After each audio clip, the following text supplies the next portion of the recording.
Welcome, everybody. It's your boy, the Versace Stoner, with another episode of VSW.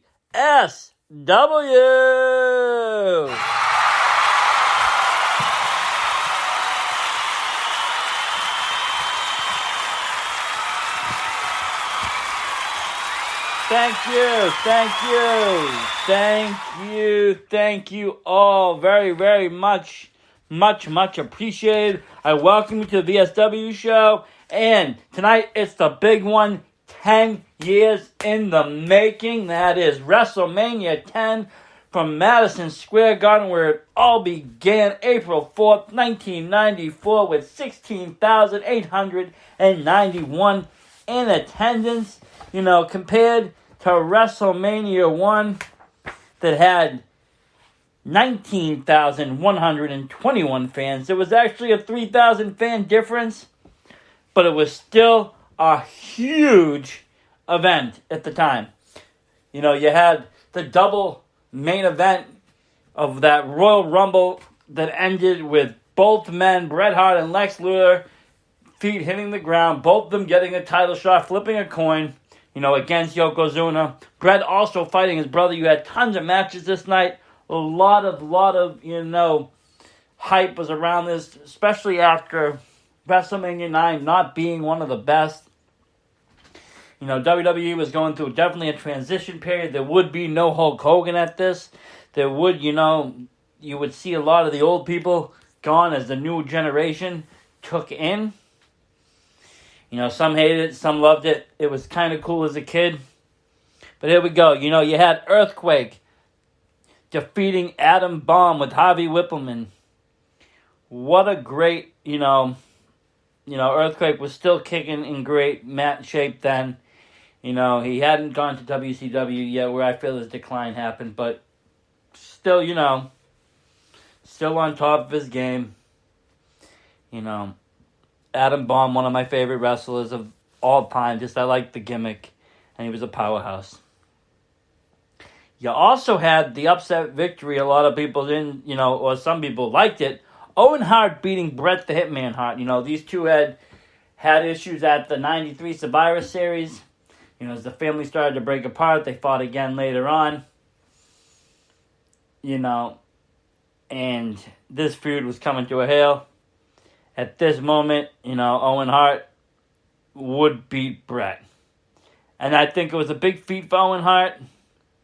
You know, this really was another turning point in his career.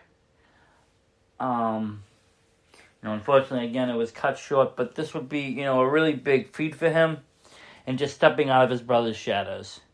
You had the Women's Championship match. Alundra Blaze defeating Liliana Kai. And she was, you know, Alundra Blaze, speaking for herself, Medusa, whatever you want to call her, one of the greatest female wrestlers, you know, in the WWE. And definitely, you know, one of the greatest champions. You know, very underrated this time in the period for women's wrestling. I don't think it was really as big as it is now. They were trying to get it there. It, you know, turned and went a different direction in the Attitude Era, and then came back, you know, later on. But if you look at the matches, you know, you had Bull Nakano and all these other women in the division. They were good. They were actually better than good. They were great. I do definitely recommend going back and seeing some of those women's matches. You had the mixed tag team match with Bam Bam Bigelow and Luna Vachon defeating Doink the Clown and Dink. By now, Doink, you know, made a face turn, really grabbing the fans. He had his mini-me Dink with him, just causing all sorts of fun in the WWE at the time. Bam Bam Bigelow and Luna Vachon, they're defeating those two. You had the Tag Team Championship match. Men on a Mission, Mabel and Mo with Oscar defeating the Quebecers. I'm sorry, where were we right there? We were disconnected for a second. Men on a Mission, Mabel and Mo defeating the Quebecers. Jacques and Pierre with Johnny Polo. What a match. You know, I was a big Men on a Mission fan. They were, you know, a nice hip-hop tag team in the 90s. You know, they brought some urban into the WWE. You know, Mabel would go on to do bigger and better things. it was a good match.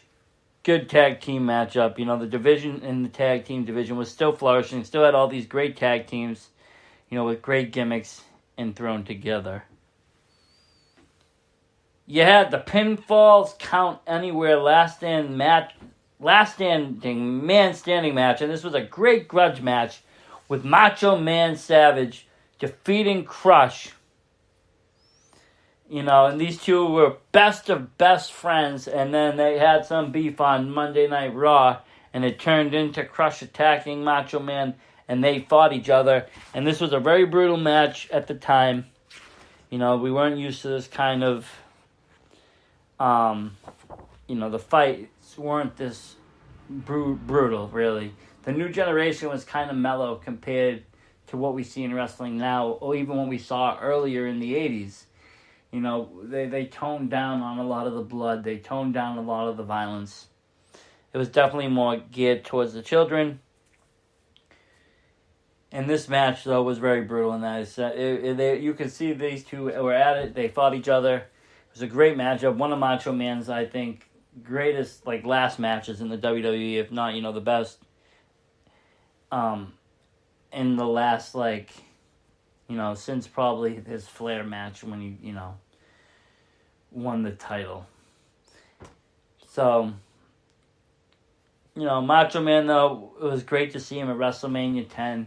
You know, another old legend. Like I said, the older legends were phasing out as the newer generation was taking over. Yeah, the Intercontinental Championship ladder match, still one of the greatest ladder matches of all time ever. Razor Ramon defeating Shawn Michaels to become the new champion. It was a champion versus championship match, and my God, what a ladder match it was. And still this day, I feel like it's the best ladder match ever. People, I could be wrong. But it was a spectacle, and this was a great match. Shawn Michaels really starting to take off in his career even further. You know, and Razor Ramon as well. You know, both to go on to do great and wonderful things. You had the first WWE Championship match.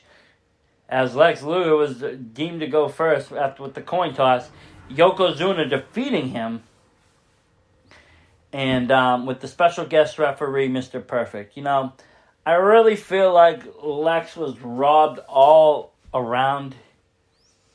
Not only at, you know, the WrestleMania, then at SummerSlam, you know, the year before, like, with the Lex Express and everything else.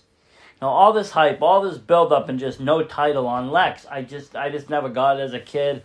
You know, I'm sure they had their reasons, and a lot of it might have had to do with his wellness program issues and all of that and the steroid use. But, you know,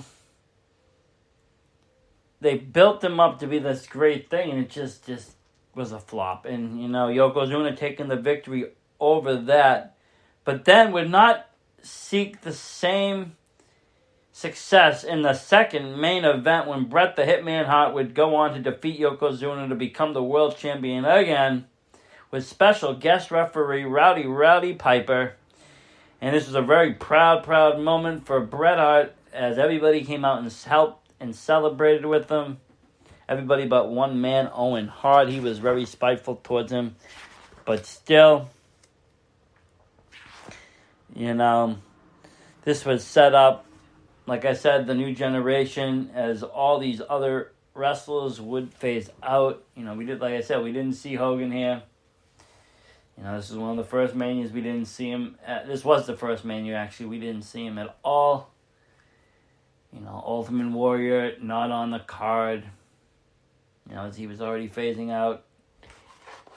You know, Macho Man was there. It wasn't in his prime, but he was there, and he did wrestle a good match.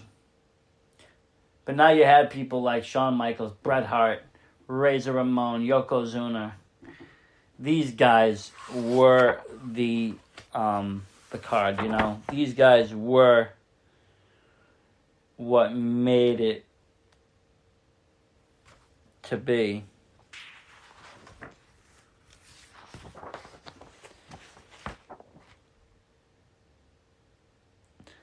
But You know, the only other thing I can say about this Royal Rumble WrestleMania was that, you know, we didn't see Undertaker in it either, which was kind of weird, considering he was on a streak. But we would see him later return in next year's WrestleMania. So, with that being said, tune in for more WrestleMania recaps with me, the Versace Stoner. Hope you enjoyed it. Have a great day.